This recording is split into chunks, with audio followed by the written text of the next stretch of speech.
You know what debate I would love to just truly put to bed? The Last of Us 1 debate, specifically the three big dividers at the end. Were the Fireflies the good guys? Did Joel doom humanity's chances at creating a cure? And was Joel wrong to take Ellie?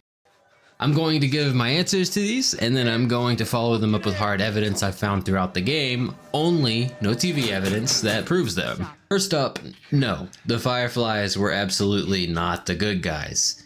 Except for some of the peoples of Jackson and the randoms in quarantine zones that we just don't know enough about, no groups were good guys, let alone the good guys. That was one of the central themes, humanity reduced to its worst.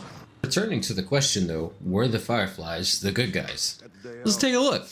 The very first time that we see the Fireflies in person, they're bombing a civilian checkpoint that people use to maneuver the quarantine zone of Boston. Because that's what heroes do. Now, I don't know what kind of freedom fighters you guys prefer, but I like mine to avoid bombing civilian routes that they use to visit their friends and family or just go to work.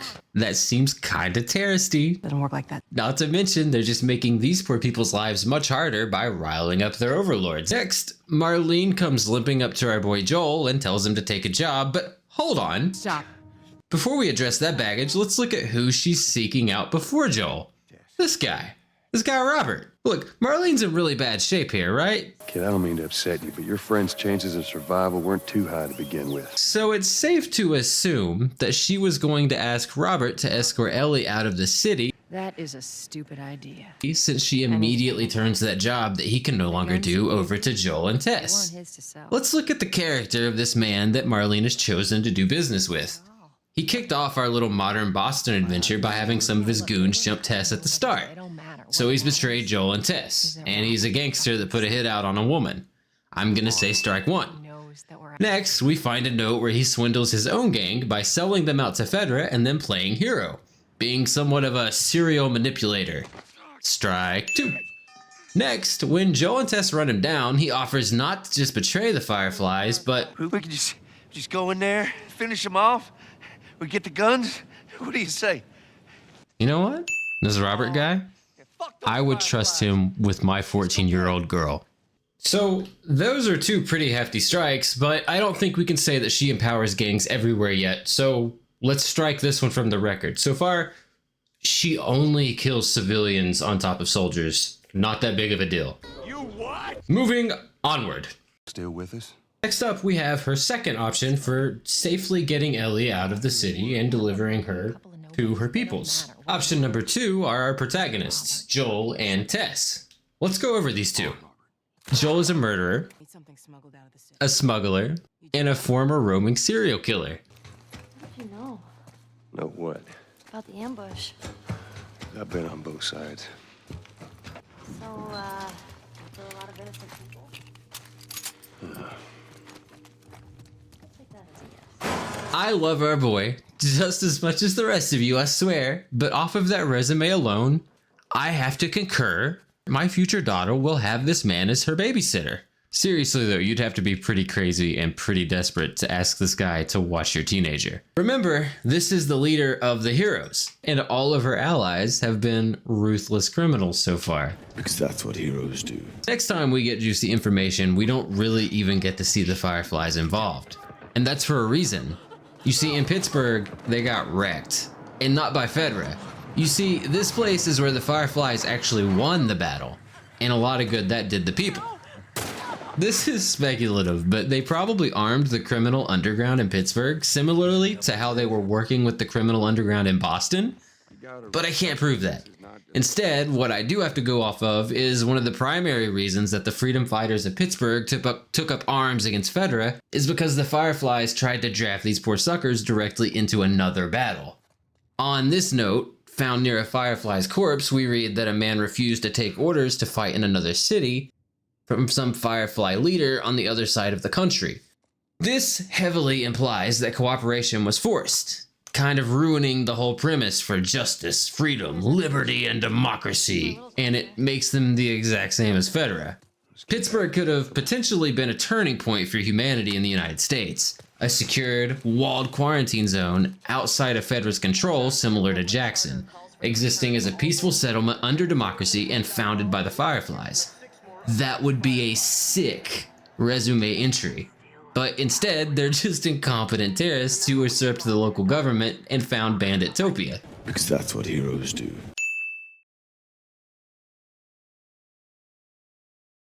The next great failing of the Fireflies is a lot more indirect. The town of Jackson is a peaceful settlement founded by Maria and her father. Tommy, Joel's brother from the prologue, was once a member of, but left the Fireflies and eventually wound up here as a community leader in Jackson. Tommy is a man of honor. He joined the Fireflies in an attempt to better humanity like their slogan claimed, but in order to accomplish that, he had to leave. When we meet Tommy, he tries to help two stragglers at the beginning of the game during the zombie apocalypse despite knowing that it's a sickness affecting people. The next time we see him, he's outside the safety of Jackson's walls at the dam, trying to repair the electricity for his people.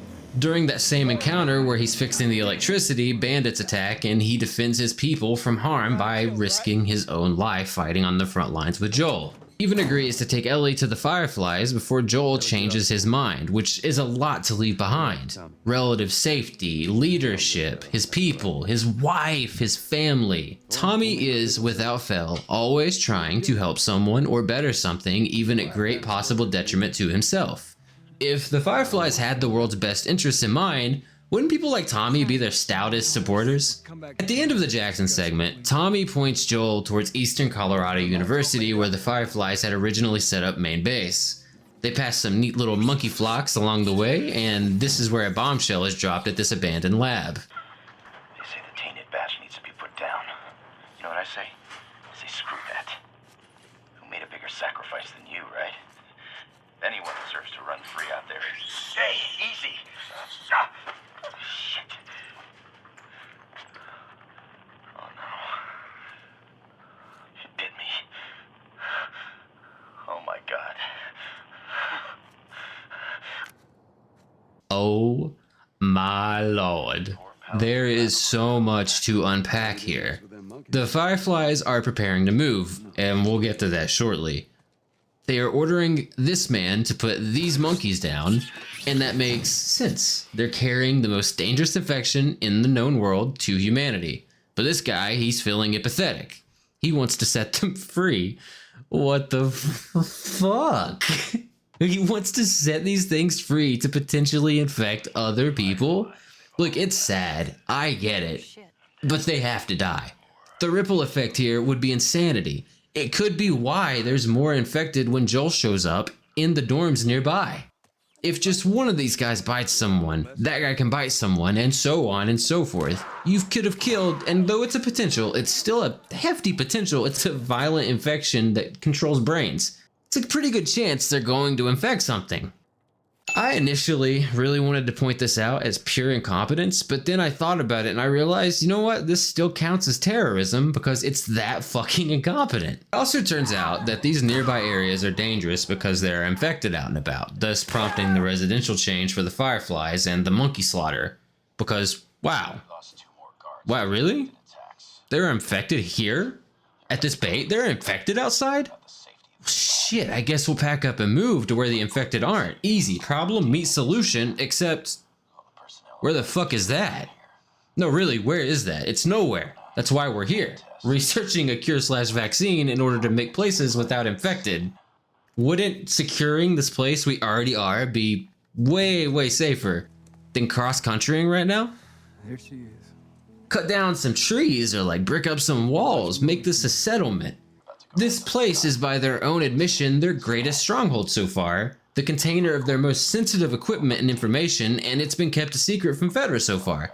Why not clear out the immediate area with your guns and soldiers that you clearly have? Start some farms, start some gardens, and call it a home. Why keep moving around to unsecure location after unsecure location? Look, when Joel kills Marlene at the end, there's not a scratch on this truck when we see him driving back. After Marlene, he zooms right out of their perimeter, no shots taken. This is a consistent flaw with the Fireflies as their local security. Moving on though, the next time we see the Fireflies is when we finally meet the Fireflies. Our heroes, baby. The guys who are definitely going to restore the values of society and reaffirm the world's humanity. And they bash our brains in for trying to resuscitate a drowned little girl. Brings a tear to my eye because you know what? Because that's what heroes do. Joel wakes up and you think Marlene would be amazed, would thank this man and would try to pay him tenfold for a job well done. She hired him for 10 miles, but he performed about 2,400, but nope. After some inspirational banner, she instead drops this on him. Fancy way of saying you gotta kill the fucking kid. I knew her since she was born. I promised your mother I would look after her. Then why are you letting this happen? Because this isn't about me, or even her. There is no other choice here.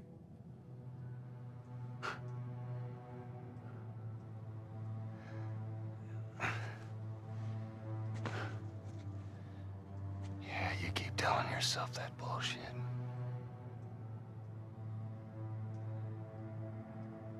March him out of here. He tries anything, shoot him. Don't waste this gift, Joel. All right, so quick recap. Question 1, are the Fireflies the good guys? No, they're not even good guys. They're incompetent terrorists, and here is the evidence. They bomb civilian checkpoints with little to no care about who's being caught in the blast. They work with and empower local gangs. They had a chance to put their money where their mouth was and create a democratic stronghold, but instead they usurped all structure in Pittsburgh and turned it into a hunter v hunter gang war arena. They attempted to forcibly draft people into the Fireflies after they liberated Pittsburgh to serve in their militia, which makes them the exact same as Fedra, whereas places like Jackson, which holds former Fireflies, exist as proof for potential for democratic structure and relative peace. The Fireflies have no in-game evidence of ever having helped anyone or of having established any structure. Despite significant manpower, firepower, medicine, and other various resources, and despite claiming it is their primary motivator for activity, they don't ever do it. I'll even take this a little bit further. Why wouldn't they just create some kind of underground railroad? Instead of choosing violence, why not win the people through benevolence, escorting people out of Fedra's control to safety, creating small societies, consolidating power over time, and then maybe taking the fight to Fedra directly rather than through criminal underground warfare. Jackson's existence is proof of this very potential, and it seems much less costly to human life than hit-and-run tactics against a superior force with no mind for civilian casualties and possible gang empowerment, which leads to hunters and bandits. Plus, you'd eventually win the numbers game by just being kind, democratic leaders to the people rather than dictators. That one's a long-winded though, and I feel like it gets very speculative and very opinionated. We can be here all day, just blah, blah, blah, blah, blah. This brings me to the second, much shorter answer to the second question. No, the Joel did not doom humanity's chance at a cure.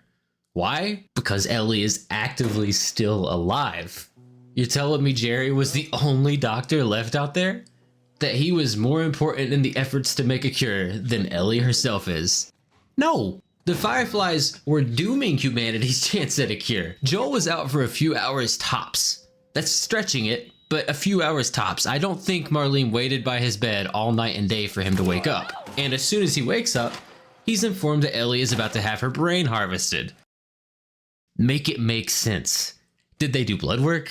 Did they make an animal immune? Have they tested this theory at all? Was there a control? Did they apply science? They've got one shot at this if they kill her off of the bat, and you're telling me this is the only way. This is recklessly desperate and incompetent. Two things we've seen consistently out of the Fireflies are recklessness and incompetence. We're supposed to just turn heel and foot and believe this faction that we've never once seen win anything in the game, never once seen make the right move. It's just perfectly capable, out of the blue, of something humanity at the height of its medical prowess in 20 years of research couldn't do and now will never be able to do.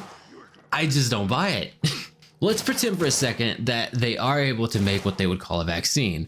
Well, a vaccine doesn't really apply here. I have very limited medical knowledge, but when you get a vaccine, you aren't completely immunized. For example, the flu vaccine, while it is a virus vaccine, not a fungi vaccine, I don't think we have fungi vaccines, and I am not educated in the matter enough to like go super in detail about this. So I can't add this as concrete proof, but I'm going to say speculatively, if you created a vaccine and it works the way most vaccines today work, then you have lowered the chance of being infected by being introduced to a brief, small dose of contagion. But if you're infected with cordyceps, you're not getting a small, brief dose of contagion. You're either getting a gash, a bite, or you're breathing in spore soup in the air. That will overpower any vaccine so fast, you will still catch it and you will still get sick. No. It seems way more likely that Ellie is infected with a benign strain and that they were going to infect other people with Ellie's benign strain. This sounds really good on a surface level, but it's actually insane. Having the benign strain inside of her is not something we understand. It's not something that they understand yet. They can't. Ellie wasn't studied for long enough to give any understanding of her condition. We have no idea what the long-term effects of that condition are, and speculatively, she is rather aggressive for a young girl and becomes increasingly more so throughout both the game and into the second game. Maybe she's got some of that clicker influence after all, man. Alright, so the major points summarized for this section. I find it incredibly hard to believe that Jerry was the only doctor left in the world that was capable of doing this, if he was capable of doing it to begin with. Killing Ellie within hours of receiving her left no possible time to be properly studied. The long-term results of Ellie's benign infection aren't clear, and they could cause so many potential issues or mutate into something malignant. If they were creating a vaccine, then it's pointless. Vaccines only lower the chance of infection when introduced through a small amount of contagion. Breathing in spore soup or suffering a large bite would overpower any vaccine entirely, rendering it and Ellie's death pointless. Ellie remains alive, so the cure can still potentially be created in the future. Killing Ellie would have doomed the chances of creating a cure, not the opposite. Okay. So the Fireflies are terrorists, and Joel did not doom humanity's chance at a cure. The final question, was Joel wrong to take Ellie? Well, no. For a few reasons, some pretty serious and some pretty funny. Let's start with funny. The Fireflies did not intend to pay Joel. Remember, this entire trip, the entire 2,400-mile trip, was a job with payment promised. You hand her off, come back, the weapons are yours. Double what Robert sold me. The Fireflies instead wanted to kill Joel for being Employee of the Month, as stated in Marlene Bynder's recording. However, out of guilt, not a conscious guilt, she objects to this. Because that's what heroes do. So the Fireflies, who work with criminal undergrounds, empower gangsters, undermine Pittsburgh's government to make way for Banditopia, released infected monkeys out into the wild to infect other people, and lost every single fight and argument they've been in since the start of the game, are going to just turn it all around and make a win. I just don't think so. If all of the writing is intentional, then why would they show us fail after fail, loss after loss, only to turn around at the end and say, nope, none of that had a purpose? These guys are the GOATs, and they will lead humanity into a new era. I just don't believe it. The narrative does not indicate that at all. If anything, these guys are always drawn out, acted out, and portrayed consistently as incompetent terrorists. The worst thing Joel does isn't save Ellie from these desperate losers, it's that he lies to her about the reason he takes her. So, why? Why did Joel lie? He probably wanted to ease her guilt, but the truth would have set them free. The Fireflies were trying to harvest Ellie immediately and threatened to throw Joel out of the hospital without his equipment, which was a death sentence and a betrayal. Instead of paying Joel with guns, they stole his guns and told him to fuck off. Wouldn't that kind of information change Ellie's perspective on the Fireflies a little bit? She's pretty protective of Joel, and it seems wrong that they're trying to kill both of them when they just sacrificed potentially everything to cross the country. Joel lost people. Ellie lost people. They endured trauma after trauma. An amazing long journey. I don't know, man. That's pretty speculative, and I already answered the 3 questions, so see you, nerds.